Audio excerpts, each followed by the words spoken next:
सब रिश्ते कुछ माया का प्रभाव को बढ़ाने लगे थे और अब तो गोपियां आकर कहने लगी अपने कान्हा को, हे कान्हा, अब तुम बांसुरी मत बजाया करो, क्योंकि बांसुरी की आवाज सुनकर हम रह नहीं पाते, दौड़कर तुम्हारे पास आ जाते।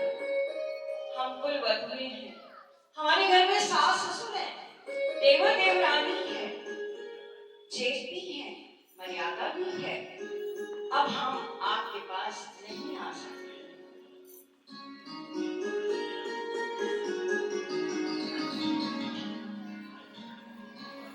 ये सुनकर कान्हा बहुत दुखी हुआ और सोचने लगे, अब मेरी सखियां तो पूर्णतः ही मुझे भूल चुकी हैं।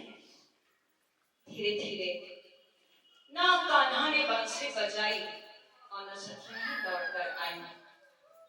समय बीतता गया, 52 दिन बीत गए। सखियां विरह में तड़प रही हैं, व्याकुल हैं, लेकिन बुलाए कैसे? खुद ही तो मना किया कान्हा।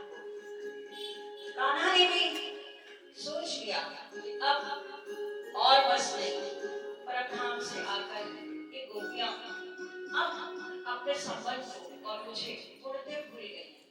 इसलिए योग माया को आदेश दिया, आनंद योग माया को आदेश दिया, हे योग माया, तुम एक नए ब्रह्मांड की रचना करो। नया चंद्रमा, नया जमुना तट, नए वृक्ष, फूल, फल, पक्षी सभी नए बनाओ और स्वयं भी नूरे कर लिया और अपना नूतन श्रृंगार किशोर अवस्था का दिया और फिर अत्यंत ही मनोहारी जमुना जी के किनारे खड़े होकर दिल को खींचने वाली, चित्त को खींचने वाली बांसुरी बजाने लगे।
जैसे ही वो काल माया के ब्रह्मांड पार कर योग माया तक पहुंची, तो रास मंडल में अपने कान्हा को नूतन श्रृंगार में, नवीन श्रृंगार में देखकर मुक्त हो गए, व्याकुल होकर उनसे मिलने के लिए दौड़ी। तो कान्हा ने हाथ के इशारे से उन्हें रोक दिया।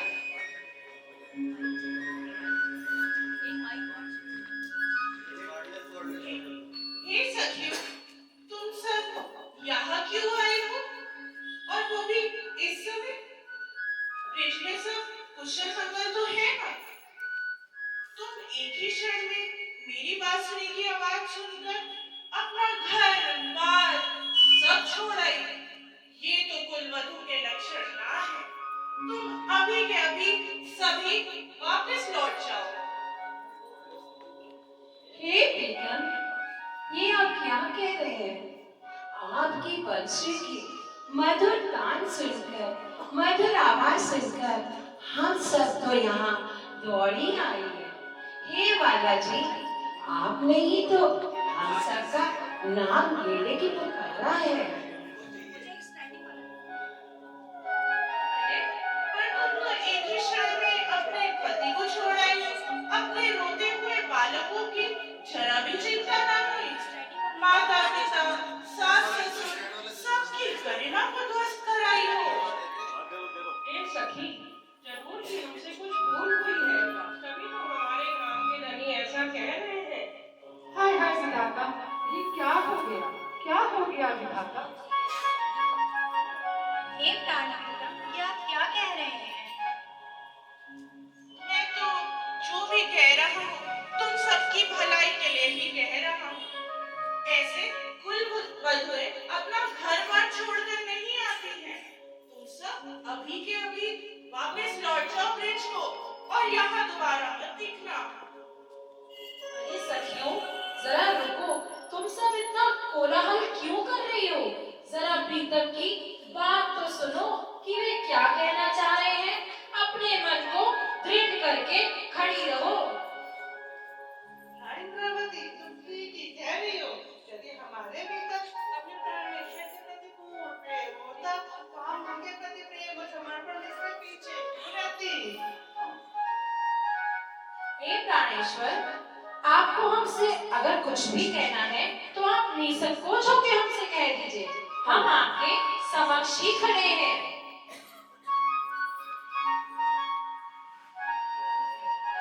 हे प्रियतम, ये आप क्या कह रहे हैं?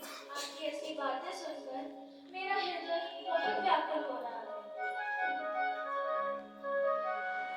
हमने निश्चित रूप से पहचान लिया है कि हमारे प्रीतम तो एकमात्र आप ही हैं।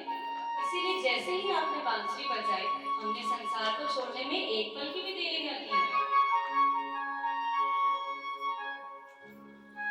हे मेरे प्रियतम, ना तो हमने अपने मायके की गरिमा को नष्ट होने की चिंता की और ना ही ये जानने की जरूरत ही रही कि ससुराल की मर्यादा क्या होती है। हम तो एकमात्र आप ही को प्रीतम जानते हैं और आपका दामन हम किसी भी प्रकार से नहीं छोड़ सकते। हे मेरे प्राण वल्लभ, अभी अभी आपने कहा किसी भी कुलीन स्त्री को किसी भी स्थिति में अपने पति को नहीं छोड़ना चाहिए। तो अब बालाजी आप ही बताइए, ऐसी स्थिति में हम सब हमारे जीवन के आधार आप प्राणेश्वर को पाकर भला कैसे छोड़ सकते हैं? कदापि नहीं, कदापि नहीं, कदापि नहीं, कदापि नहीं। अब प्रेम और भावुकता की अधिकता के कारण बहुत सी सखियां मूर्छित भी होने लगी थी।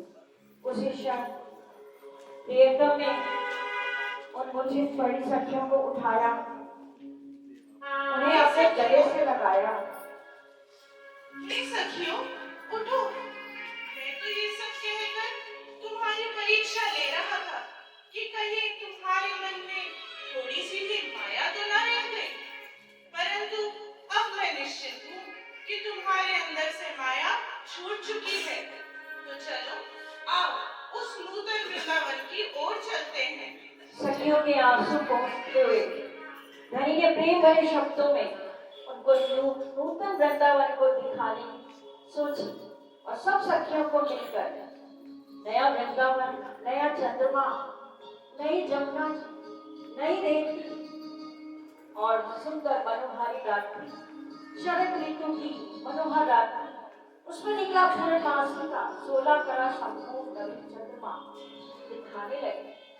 सभी अपने कान्हा के प्रेम में मदहोश हो गए, हरि के प्रेम में निमग्न हो गए और इतने निमग्न हो गए कि लगता है कि जैसे वो रात्रि ही कहीं ठहर से गई है। वो चंद्रमा भी इस प्रेममय लीला को देखने के लिए रुक सा गया है।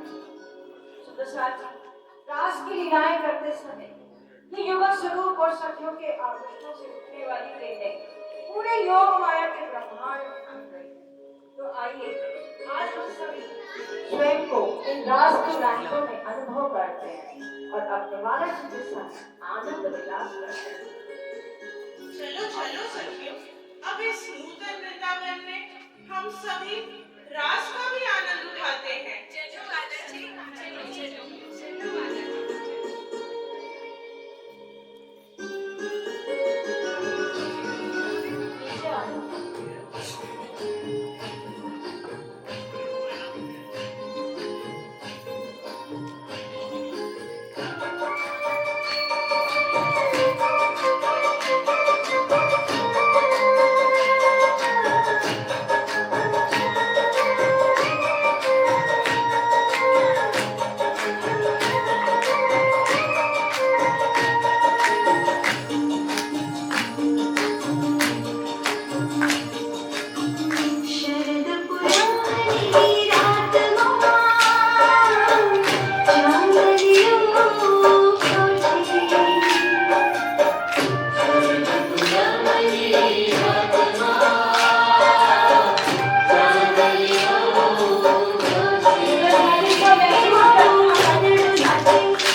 श्यामा जी, रांची कहाँ है? श्यामा जी, राजी कहाँ है? उनसे मिलने की तड़प हमें व्याकुल कर रही है। श्यामा जी तो कुछ बोल ही नहीं रही हैं। हे सखियों, प्रियतम तो हमें छोड़कर चले ही गए हैं। उन्होंने निश्चित ही हमारे अंदर कोई दोष देखा होगा, तभी तो वो हमें इस तरह से छोड़कर चले गए हैं। चलो चलो सखी, अब हम सब मिलकर संपूर्ण वृंदावन में उन्हें खोजते हैं। अवश्य ही हमारे प्रीतम कहीं कहीं होंगे। वह तो हमारे जीव के जीवन है, वह कहीं नहीं जा सकते, वह नहीं है। हे लताओं, हे पुष्प पत्तियों, हरे भरे वृक्षों, आप ही बताओ मेरे प्रीतम कहाँ है? मेरे प्रीतम कहाँ है? मेरे प्रीतम को कहीं देखा है? मेरे प्रीतम कहाँ है? हे सखी, क्या तुमने मेरे प्रीतम को कहीं देखा है? कहीं देखा है? चलो सखी चलो, हम सभी अपने प्रीतम के चरण चिन्ह को ढूंढते ढूंढते संपूर्ण वृंदावन में उन्हें खोजती है। ठीक है, बिल्कुल ठीक है सखी, बिल्कुल ठीक है। हे सखियों, मुझे अपने प्राणेश्वर पर पूर्ण विश्वास मुझे है। मेरे प्राणेश्वर पर पूर्ण विश्वास है, वे हमें छोड़कर कहीं भी नहीं जा सकते। वे हमें छोड़कर कहीं नहीं जा सकते। चलो सखियों, हम उसी तरह ब्रज की लीलाएं करें, वही खेल खेलें जो हम पहले खेला करती थी अपने प्रीतम के साथ। वे अवश्य हमारे समक्ष जरूर आएंगे। चलो सखियों चलो। हे सखी, तुम बिल्कुल ठीक कह रही हो। वो ब्रिज की अलौकिक मनोहारी लीलाएं जो हम अपने प्रिय कान्हा के साथ करते थे और जो हमारे प्रीतम को अत्यधिक पसंद थी, तो सखियों, अगर हम उन लीलाओं को दोबारा से यहाँ दोहराएंगे तो हमारे प्रीतम हमें अवश्य मिलेंगे। हमारे प्रीतम अवश्य हमारे सामने होंगे सखी। इस प्रकार इंद्रावती सखी ने सभी सखियों को, तामसी सखियों को लीला हेतु एकत्रित किया और असहाय पड़ी राशि स्वासी को भी गले लगाकर धैर्य बनाया। इस प्रकार एक सखी इंद्रावती ने श्री कृष्ण जी का भेद धारण किया। एक सखी नंद बाबा बन गई और श्री कृष्ण जी से अत्यधिक प्रेम करने लगी। कुछ सखियां ग्वाल बालों के रूप में भी आई। एक सखी तो यशोदा बनी और ब्रज की लीलाओं की हूबहू अनुकरण लीला सब सखियां मिलकर करने लगी। तब कृष्ण जी का वेश धारण करने वाली इंद्रावती सखी ने प्रेम से बांसुरी बजाई। सब सखियां चौंक पड़ी। अरे बालाजी की आवाज, उनकी बांसुरी, उन्हें लगा उनके प्रियतम आ गए हैं। उनके हृदय का शोक जाता रहा। दौड़ी अपने प्रियतम को मिलने। अपनी ओर आता देख इंद्रावती सखी ने अपने बालाजी से प्रार्थना की, हे बालाजी, मेरी लाज रखना, ये सब मुझे आप समझ रही हैं। और ये प्रार्थना सुनते ही तुरंत बालाजी प्रकट हो गए। सभी सखियों के हृदय में प्रियतम की मधुर छवि बस गई, जिससे सबके अंग अंग में आनंद प्रकट हो गया, अपार उत्साह उत्पन्न हो गया। सभी प्रियतम के प्रकट होने के गीत जोर जोर से गाने लगी, दौड़ दौड़ के लिपटने लगी और कहने लगी, अरे सखियों, मेरे प्रीतम आ गए, मेरे प्राणनाथ आ गए। देखो देखो देखो देखो सखियों, सब देखो, मेरे प्राणनाथ, मेरे कान्हा जी, मेरे बाल मतलब आ गए हैं सखियों, देखो आ गए हैं। सभी सखियों को अपनी ओर आते हुए देख बालाजी ने विचार किया कि कैसे सभी सखियों के साथ एक साथ रामन कर सकता हूँ। बालोजी एक दीदो विचार हे मन से सखी नाय त्यारे ते धर्या अनेक सखी सखी रवई के। और धनी ने कृष्ण स्वरूप में एक एक सखी के लिए अलग अलग अपना रूप धारण किया, स्वरूप बनाया। सबके मनोरथ पूर्ण करने के लिए, इतने वृंदावन में अब करने के लिए, उन्हें जमुना जी की ओर ले जाने के लिए आमंत्रित किया। चलो सखियों, चलो जय क्रीड़ा का आनंद लेते हैं।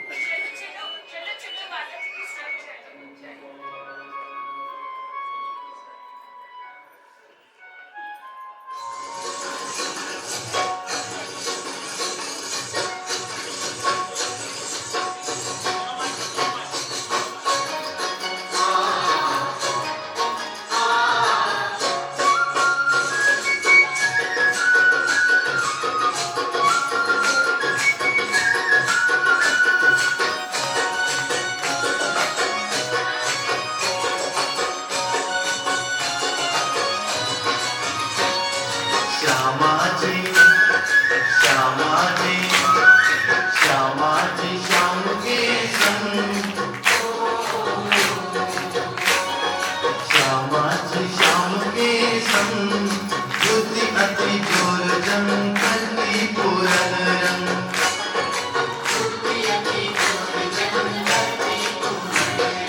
श्यामा जी श्याम के संग ज्योति अति जोर जंग करती पूरन रंग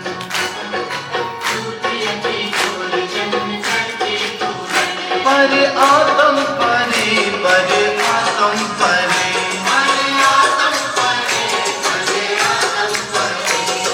श्यामा जी श्याम के संग ज्योति अति जोर रंग करती पूरन रंग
ऐसा स्थान तो सिर्फ एकमात्र परम धाम ही है।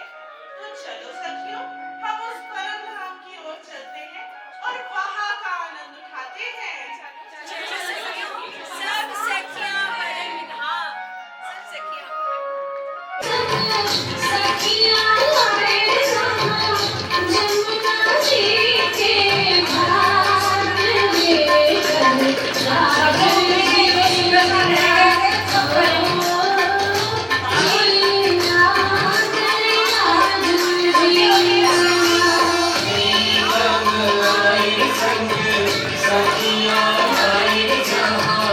यमुना जी के घाट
नजरे नजरे